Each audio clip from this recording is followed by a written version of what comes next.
I'm first and foremost a freestone river fisherman. It's the type of river, the type of structure which I prefer fishing. And one of my favourite hatches during the year is definitely the olive upright. It's a hatch that starts probably around the middle or early May. It's a decent sized fly, and it is one that the trout usually react really well to. It's just a hatch which I really look forward to. Probably akin to the mayfly hatch on the chalk streams. For me, the olive upright hatch on freestone rivers is definitely something to look forward to, and one of the proper first big hatches of the season on freestone rivers.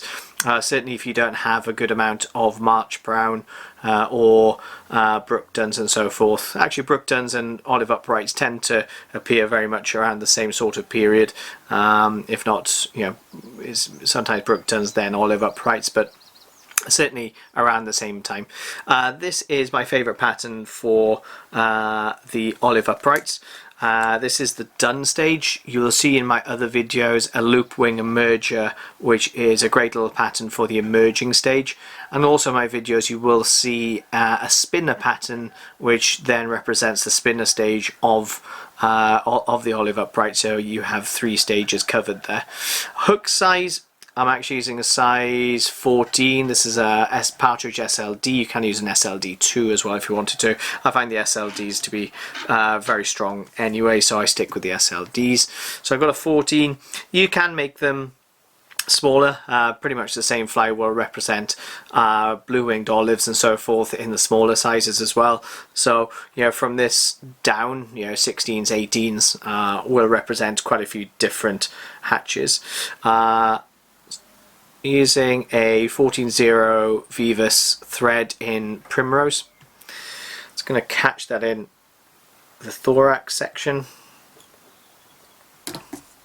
snipping off the excess. Just take that down towards the tail end. The tail is going to be Coq de Leon. Don't go over the top with the amount of fibres. Around 5 or 6 or so would be perfect, and don't go too short with the fibre length as well. Probably around the length of the hook would be perfect. When you're happy, switch hands and pinch and loop, and just take one turn in underneath that tail. What that will do is just kick it up slightly and help splay them. So that just helps that tail from wrapping around the hook, or the bend of the hook. Snip off the excess, just take the thread up just to tidy those up, bring it back down. Body, I really like this stuff. This is actually for pardon me, for the Danica, so the mayfly. I actually find it a reasonably strange colour for Danicas, to be honest, but it works really well for the olive uprights, and it's a pretty fine dubbing too. Always view these materials. You can look at them when they're wet, when they're dry, but also view them when they're wet. What you'll find is when they do get wet, they always go a couple of shades darker than what they are when you see them in the pack, or pardon me, when you first see them on the hook. So start off with a really thin dubbing rope, and then just building it up into a thicker dubbing rope. So just taper that body basically. I'm just going to take that up and just build up a slight taper towards that thorax section. Don't worry about little lumps and stuff at this stage, because what we now do is we actually take the thread down the body, just lock down any lumps like so, and then come back up in open turns, just like a rib. And what that does, it flattens that body out, so you've got a nice taper, but it flattens it out, and also that rib essentially creates some security from the fish's mouth or the teeth.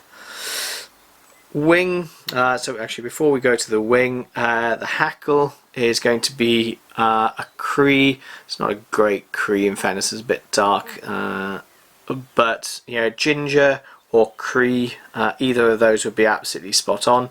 Don't go into red game, don't go too dark essentially with the hackle. Just a light ginger or a Cree is perfect. Just tie that in, secure it there, and just leave it there for the time being. Wing is CDC, and for this fly, depending on the size of the hook you're dressing it on, I find this one on a size 14. I'm going to put in 2 decent sized CDC feathers. I'm just going to marry them up. Always marry the feathers up utilizing the curvature of the feather, so there is a natural curve to the feather, and I want that curve pointing backwards basically. So first and foremost, get the 2 feathers sitting on top of each other in the same direction using that curvature, and then secondly, align the tips. Put a little bed of thread down so these don't twist, and then introduce them to the hook like so. Pinch and loop. And what you can then do is you can measure, and that looks a little bit long, so actually I'm just going to draw these back slightly. Okay, that looks good. And then you can do a couple of securing turns. What you then do, kick them back, kick these feathers back, and build up a little dam of thread in front of them. Waxed thread certainly helps with this. What you'll find then is they become inverted. Take the thread back and clip these CDC butts. You don't have to go too close, because if you do leave a couple of straggly ends, they'll just be imitating legs and add some buoyancy to the thorax section anyway. Simple as that. Dubbing in the thorax, I love my the fox squirrel, so it's going to be a bit of fox squirrel in the thorax as the legs. So just a little pinch. Just going to pinch that and just loosely dub it. Fox squirrel is not the easiest thing to dub, so feel free to utilize some wax at this stage. I'm being lazy and just hoping there's enough wax on the pre-waxed thread. So that's enough. Just leave it really loosely dubbed, because you want this actually to be really leggy in the thorax. Just take it both sides of the CDC and then just brush it all back so you get a clear path at the eye. Some of these are too long, feel free to just pinch them back. That's perfect. What we then do is we do with the Cree or ginger hackle, you do 1 turn behind the CDC and 1 turn in front of the CDC, and that is it. You don't want any more, don't go crazy with that hackle. Well, often with trout flies, river trout flies in particular, less is more. When you've secured that couple of turns, sweep everything back over the hook just to give you a clear path at the eye, just to tidy everything up and secure that off. Trying not to trap any fibers as you do. 1, 2, 3.